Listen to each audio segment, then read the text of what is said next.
Mungkin sebagian dari Anda sama dengan saya yang tidak terbiasa untuk menyalurkan zakat melalui kelembagaan. Tapi saya mau tanyakan langsung kepada Pak Muhsin ini, Pak.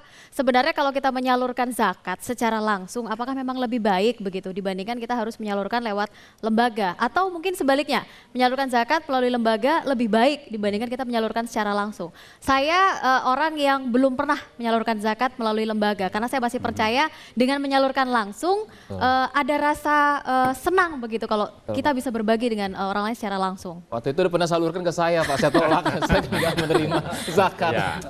Ya, sebenarnya ini ada masalahnya bukan hanya karena lembaga zakat itu masih baru, tapi juga ada, kita kan akan memberikan sesuatu kepada orang yang kita kenal pasti. Jadi kita kalau dikelilingi oleh orang-orang yang berhak menerima zakat, lalu kita diam saja, itu rasanya ada sesuatu yang salah di sini.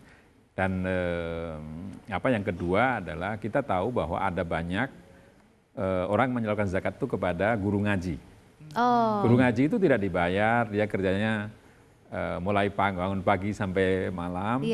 Nah ini banyak orang yang merasa ini sebagai imbalan dari pekerjaannya itu saya memberikan zakat, terutama zakat fitrah. Nah, zakat fitrah diberikan ke situ.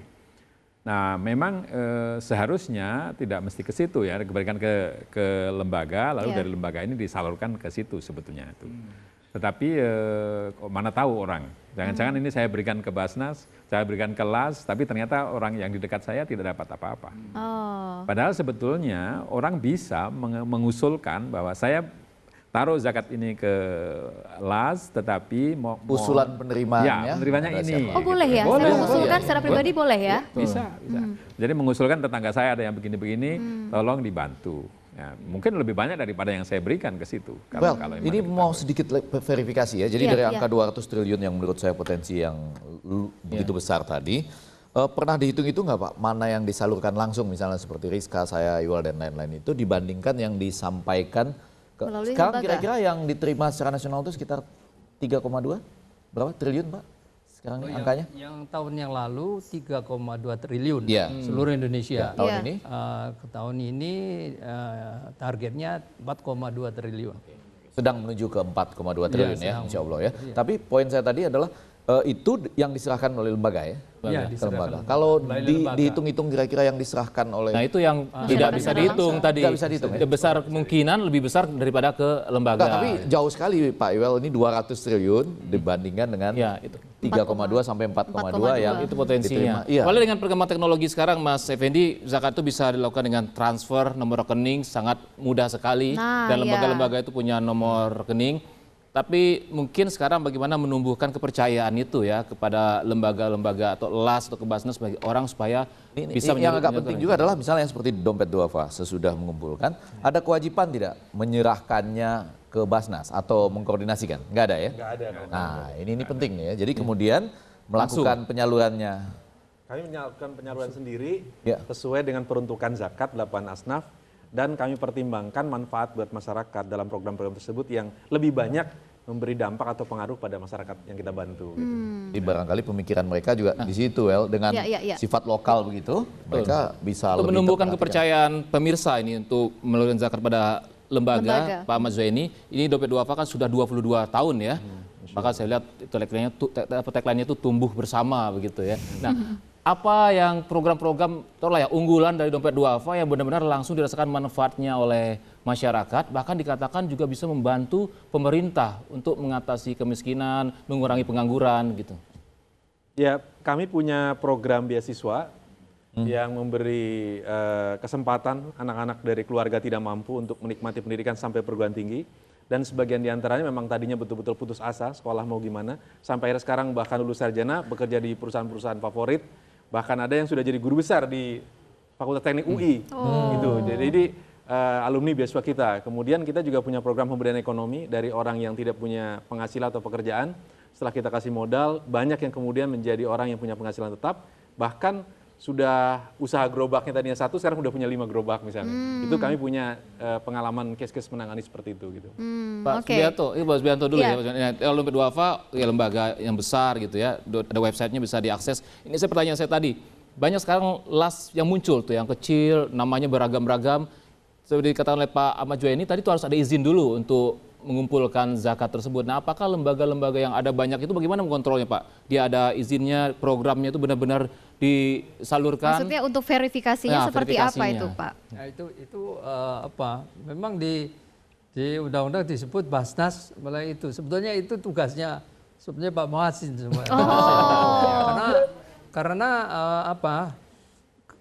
Terus terang Basnas itu mengalami kesulitan. Kalau dari Bas saja, Bas provinsi mengajukan nama, ini orang siapa ini jadi pengurus gitu, kan mesti tes dulu. Sering kita tidak tahu background dan sebagainya. Oleh karena itulah Basnas juga sedang mengadakan pendidikan untuk amil. Jadi semua amil harus punya pendidikan yang paham, karena banyak yang amil asal tunjuk aja, gitu. Nah, itu yang terjadi. Jadi perlu ada pendidikan amil secara terus-menerus. Saya rasa Dompet Duafa juga punya, karena itu diperlukan supaya semakin meningkat. Berarti memang harus ada pengakuan atau mungkin bahasanya sertifikasi ya, Pak ya? Bahkan sesuatu ini di dalam undang-undang itu sebenarnya ada 3 yang yang harus dikeluarkan oleh umat Islam. 1 zakat, 1 infak, 1 sedekah. Itu 3. Nah, yang dahsyat adalah infak. Nah, infak itu boleh kepada siapa aja, tidak usah kepada badan. Gitu. Karena infak kepada orang tua, jadi kepada orang tua jangan dibilang, Ibu ini zakat saya, jangan. Ibu ini infak dari saya. Nah, ibu itu bisa menginfakkan kepada lain. Kalau zakat harus habis gitu. Kepada terutama fakir miskin, 8 asnaf tadi disebut. Kayak teman saya tuh sedekah katanya kepada yatim piatu atau ke ibunya sendiri karena ibunya yatim piatu katanya, Pak. Nggak boleh ya? Nggak boleh. Saya nambahkan tadi. Boleh, silakan Pak. Jadi dari segi pengawasan itu pembentukan LAS itu harus dengan penetapan pemerintah. Jadi itu kalau LAS tingkat nasional itu Menteri Agama, kalau itu bersifat provinsi itu oleh Kementerian Agama wilayah, yang kabupaten juga begitu. Nah, lalu selain itu kalau sudah dibentuk, ini sebetulnya ada apa yang disebut dengan audit. Jadi audit, walaupun tenaga audit kami tidak cukup sepenuhnya, tapi kita melakukan audit. Misalnya kemarin di Jawa Barat, kemarin di tempat lain lagi juga kita buat. Jadi kalau nanti gagal di audit ini tidak lolos, itu bisa dibekukan. Jadi itu mengawasinya begitu. Nah, masyarakat sendiri tahu dari mana nih, Pak? Bisa mengakses dari mana gitu? Ini lembaga yang memang dinyatakan resmi dari Kementerian Agama gitu ya, bahwa dia adalah amil zakat yang memang memiliki izin begitu istilahnya. Ya, ada di website yang dari website Kementerian Agama itu bisa dilihat sebenarnya tuh.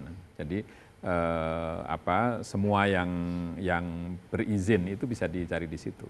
Ya. Saya ke Pak Subianto tadi menyebutkan zakat, infak, sedekah. Ini pertanyaannya sangat mendasar, sangat ringan, tapi saya yakin banyak umat Islam pun nggak tahu bedanya infak dan sedekah, Pak. Nah, saya yakin juga banyak waktu pertanyaan selalu dengar tanya jawab sama Ustadz, pastinya apa sih bedanya infak dan sedekah? Lagi nih, supaya lebih jelas. Ya, jadi kalau infak itu itu adalah fardu kifayah. Jadi kalau zakat itu fardu ain. Itu kewajiban dari setiap individu, masing-masing dia harus melakukan. Nah, kalau infak, ini bahkan infak itu pahalanya luar biasa, dapat 700 kali bahkan.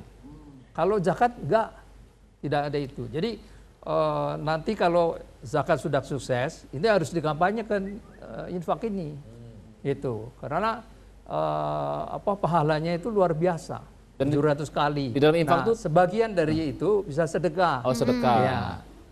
Karena kan ayatnya bilang khutmir alwe sodakotan, sodakoh. Nah, sedekah itu terdiri dari 3, zakat, infak, sedekah. Itu. Dengan kata lain sebetulnya sedekah itu lebih umum sifatnya. Jadi semua yang kita berikan kepada orang lain, baik itu uang, tenaga, pikiran, bahkan dalam hadis Nabi dikatakan hubungan suami istri pun sedekah. Saya tuh rajin sedekah gitu, Pak. Itu sebetulnya itu. Jadi itu sedekah. Semangat banget sih kalau giliran yang begitu. Tapi kalau infak itu sebenarnya asal kata infak sendiri itu asalnya 2. kefakiran atau miskin itu kemiskinan itu sebenarnya infak. Oke. Dikatakan bahwa kamu jangan takut jangan membunuh anakmu karena takut miskin, misalnya begitu infak di sini.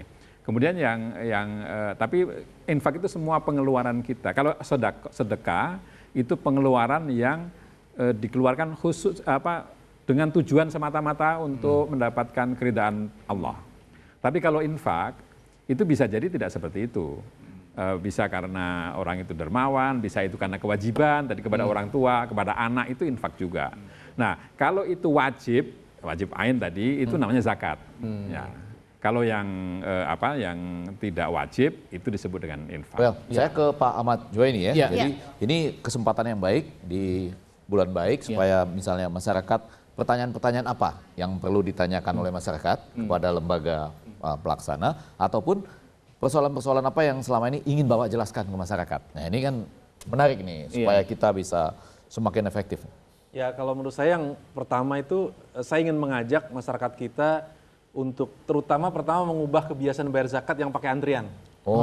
Itu yang menurut saya ada unsur kita membayar zakat tapi membahayakan orang miskin gitu. Karena kalau sudah terjadi berdesak-desakan sampai ada yang meninggal hanya untuk memuaskan dahaga ibadah kita tapi kita mengorbankan orang lain. Saya kira Allah juga tahu kalaupun kita bayarnya cuma di depan 3 orang mustahik dibanding 1000 orang mengantri seperti itu, orang juga tahu kalau kita membagikan zakat. Gitu. Jadi menurut saya itu yang pertama harus dikurangi. Yang kedua tentu kalau bisa kita mulai memindahkan bayar zakat yang langsung tadi kepada lembaga-lembaga zakat. Tentu yang harus dipercaya, silakan masyarakat menilai, memilih. Nah terkait dengan banyaknya masyarakat yang mungkin tidak tercover itu, sebenarnya kalau Basnas jaringannya efektif, karena Basnas itu punya jaringan sampai ke kelurahan, sampai ke RT RW sebenarnya harusnya. Jadi kita berharap Basnas ke depan itu lebih efektif sehingga tidak ada lagi masyarakat yang bisa tidak diremot oleh aktivitas Basnas ini. Kami lembaga zakat ikut membantu mendukung pencapaian keberhasilan zakat yang lebih terdistribusi merata ke semua masyarakat yang membutuhkan. Pak Subianto sekarang terakhir. Saya kasih pertanyaan aja Pak Subianto ya, ini pertanyaan penting sekali Pak, terkait dengan zakat penghasilan. Kalau pajak penghasilan kan tiap bulan langsung dipotong gitu ya. Itu sebaiknya pemirsa ini bayar setiap bulan apa dihitung per tahun Pak? Langsung setahun. Nah, boleh pilih. Boleh pilih ya. Bulanan boleh, setahun juga boleh.